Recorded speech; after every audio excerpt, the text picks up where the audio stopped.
All right, greetings everyone, my people. I told you that Nigeria can never get away with the rest of America. My people, this video that you're about to watch, please, I'm urging you to just calm down and watch this video to the very end of it, because this video is the best video that you will ever come across this week. Yes, here is the real deal.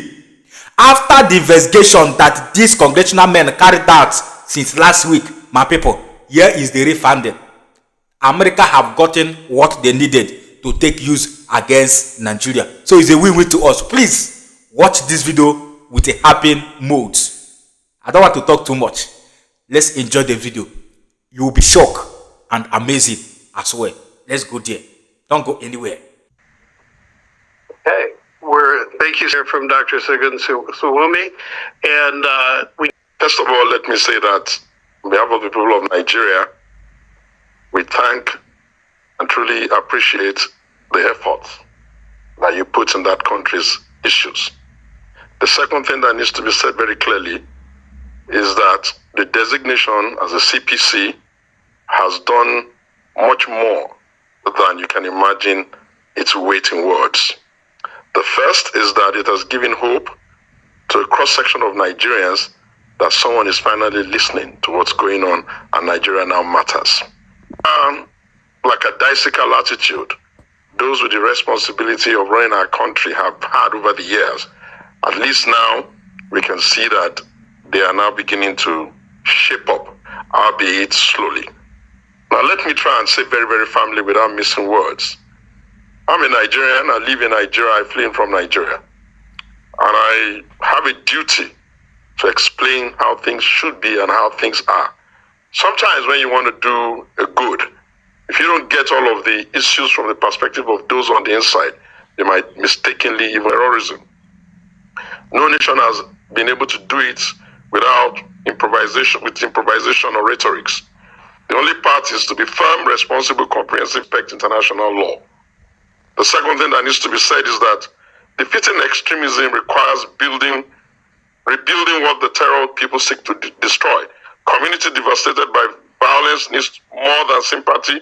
They need roads, they need schools, they need hospitals, they need economic stabilization to return back to the future that was taken from them. Help Nigeria expand its policing infrastructure. Because at the end of the day, rather than classify it as an ethnic group, which most people feel convenient to, which is Fulani, you must understand that's more than 15 million people that live there. And we don't think that 15 million of them are all into this. And if we're not very careful, we'll be sowing seeds that will never be resolved, almost like the one you have in the Middle East. So it's better to just say, we're dealing with some criminal elite people. What we must do now is we must figure out, bless you. the time. And so I'm going to exert the prerogative of the chair here and turn the question a little bit to the issue, the big elephant that's sitting in the back of the room that nobody's actually talking about, which is what exactly do we do to get the Nigerian government and to get governments around Africa to join. And there's an old joke that how many psychiatrists does it take to change a light bulb? And the answer is none, because the light bulb has to want to change. Right? And so the question here is, how do we kind of work together with other countries in Africa, to get Nigeria to want to change? And there's a lot of different tools for that. And so we have a number of people who are on the list that I'm going to turn to and ask that question to. Okay, because I think better than making statements is the question of, okay, now what next?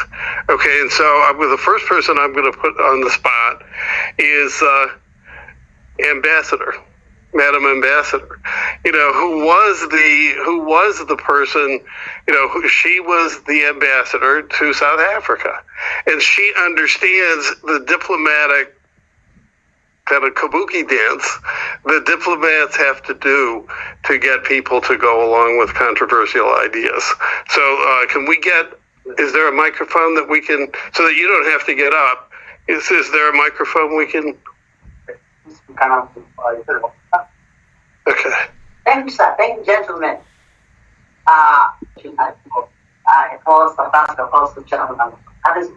Are you sending that to Abuja? No.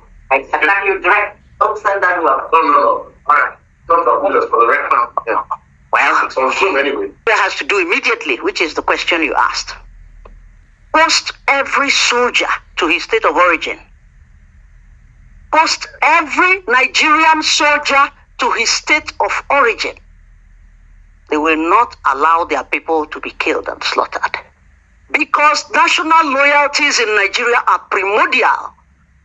The loyalties are first to the ethnicity and the indigeneity before the Western created contraption called Nigeria. That is true.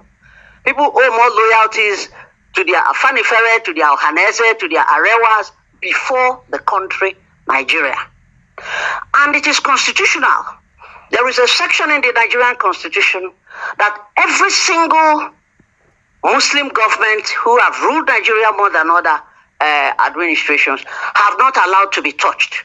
Everybody has a copy of the Nigerian constitution. It is online, section 219. Section 219 of the Nigerian constitution says, establish the federal character of the Nigerian armed forces. Every single military facility and location in Nigeria must be populated by no less than 75% of the indigents of the locality of the military facility. Why has government refused to implement it? So what America needs to do is to tell Nigeria, every soldier must be posted to his state of origin. And I tell you something. Yes, I am Igbo. And they invaded the house of Nnamdi Kanu in an operation called Operation Python Dance in September, when was that? Wherever. The soldiers that came to invade the village where boys and young men were marching and wielding rifles, locally made rifles, chanting Biafra hymns, that was no threat to sovereignty. But those soldiers came over weaponized with armored tanks. I thought they were going to invade maybe Benin Republic with a military aircraft or something. It was just a house. And they so spoke Hausa to them and Fulani to them and say, you noted. So what I posit is that if the soldiers that had come to undertake the Python dance attack were locals who spoke the local lingo to the youths and said, hey, you boys, you don't know that government is angry with this thing you're doing, and flogged them, the consequences would have been different. Thank you. Thank you. You know, in a Zoom call that we had a couple of weeks ago, one of the other diplomatic issues is the idea of the United States imposing its will and kind of robbing Nigeria of its precious metals. And so that's one of the issues that we're going to have to get the other Africans on board too. Unlike Congress, those of us who've served in the executive branch have to actually make the choir sing, and we have to make them sing together. And so that's really one of the challenges that we have.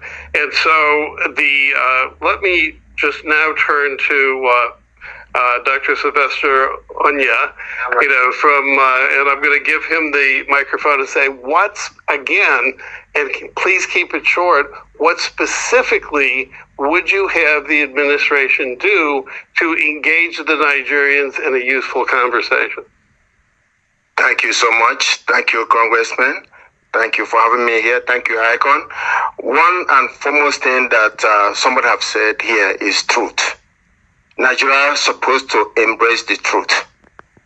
And starting from that truth and listening to what is happening from 1967 to 1970, we fought a war, civil war, and people don't like to address it. They don't want to hear anything about Biafra, but Biafra existed before Nigeria.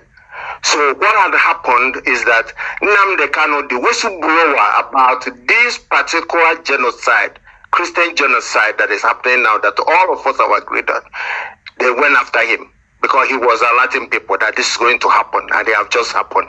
What is it today? He's somewhere in Sokoto doing live them for nothing, just telling people that, hey, be careful, government should restructure the system that didn't work, the 67. That the same system is still what we're suffering today. The resources we're talking about one Nigeria, is based on our side, which is the southeast. But when we hear about resources, it's one Nigeria. Who is benefiting from one Nigeria? Sir, I should ask you that because you're just coming from Nigeria. Who is benefiting? Thank you. So, we're looking at how to.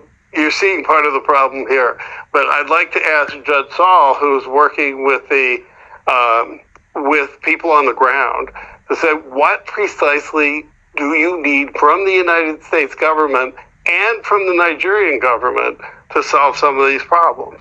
Because it's going to take a while. Sure. I'll try to make this very brief and short and sweet.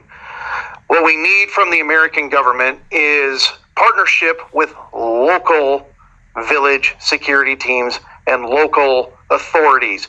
You cannot do business and trust the Nigerian government apparatus because it has been fully infiltrated by the Fulani ethnic militia.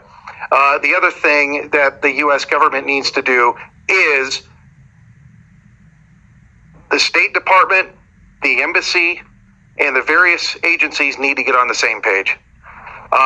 We've been running into many roadblocks with information that we've been trying to give to the U.S. government. There are people inside the embassy, in the bureaucracy, I call it the deep state, sorry not to get conspiratorial here, that are fighting us and fighting our mission within our own government. And there are people within the Trump administration that are withholding key information about what's really going on in Nigeria, preventing our success. So everybody does need to get on the same, sing the same chorus and get on the same harmony. And I have one critical thing I want to say, and it's a warning, and I want this on record for everybody listening and watching. We have information, we've gathered information just very recently, that the Fulani ethnic militia are weaponizing and gathering forces along the Plateau-Nasarawa border, along the Nasarawa-Benue border, and along the Nasarawa-Kaduna border, and they're planning to hit on Christmas, Riam, Bokos, Kafachan in Kaduna, and Agatu in Benue. We've gotten very reliable information that they're gearing up, they're arming, they're weaponizing, they're planning on another Christmas massacre, and I'm imploring the Nigerian government and President Donald Trump, do something now so we don't have a bunch of dead Christians on Christmas in Nigeria. Thank you. Dr. Charles Jacob, you have something? Because we have an International Freedom Coalition and African Jewish Alliance. Please. I keep it yeah, very good. Yeah, my name is Charles Jacobs from the African Jewish Alliance. I worked with Congressman Wolf and Chris Smith 25 years ago because there was a jihad in Sudan, and we brought back the slaves that were captured, and that got to President Bush, and he created South Sudan, which is the newest state. I just have, it's incredible that we have broken through the news barrier, that now people can talk about Nigeria because Islamophobia, you can't talk about it, but we in this room have made a tremendous effort. I want to thank Stephen and Nada also for getting this. We broke it through. So now Bill Maher's talking about this, Van Jones talking about this, the Charlie Kirk Christian Empire is aflame about this, help save. I'm a rhetorician. One thing that might help us rhetorically, we don't need to talk about Islam, talk about jihadism. That's all. Talk about jihadism, because Nigeria is not the only place. The jihad has spread now to 20 African countries, and Nigeria was the first to break through, but we can actually organize the others as well. And by the way, there are 23 peoples in this world who are attacked by jihadism, from Christian Copts, from Kurds, from Yazidis, from Druze, from Indians, etc. We are working to put those people in one group. So just rhetorically, let's use the word jihadism and let's see ourselves as part of Nigeria is just one tentacle of the global jihad. Thank you. Thank you. Oh, if anybody says that it is not genocide going on in Nigeria, that person is either compromised or is benefiting from the genocide or is part of those who are encouraging the genocide. Secondly, state police. I want to align with you. State police is very, very important and very crucial right now. Nigeria can implement it so that all these jihadists who have been incorporated into the national forces, the police, the army, and all that, when you emphasize or establish state police, they will be able to eliminate the bad eggs from among them, and the governors will have the power to influence and control the insecurity. Thank you. Yeah. Please, we recognize Major General Henry Ayola retired, and even Apostle Ladi Thompson. But we would like maybe response finally from Congressman Smith. If maybe then we just try to. Thank you. Great recommendations. Obviously, we really aggressively have to sustain this effort. My sense from the Nigerians is they think this might be a flash in the pan and we'll move on to other things. That's not going to happen. I can tell you, there are so many members of Congress now who are even more mobilized than ever. The State Department, especially with the Secretary of State, and of course, Donald Trump himself. And so we're looking for results. The idea that there's going to be a Christmas strike by the Fulani and actionable information that you have, we need to make sure that All right, you have watched it and they confirmed it. What is your take on this video? What do you think concerning this video that you just watched? Is this not a win-win? Of course, it is a welcome development. My people, while we are waiting for the final results, let's keep rejoicing and still keep praying that America done the best by, you know what I mean. Who am I? I'm only a messenger. I'm only a messenger. If you love what I do here on this Global Love Channel TV, please don't hesitate to touch a hand for subscribe button, like and turn on the notification bell so that whenever we upload a new video, you'll be the first person to be notified. And don't forget to spread the message, because in doing that, you are encouraging us to do more. Till next time, see you in my next video. Bye for now. Thank you.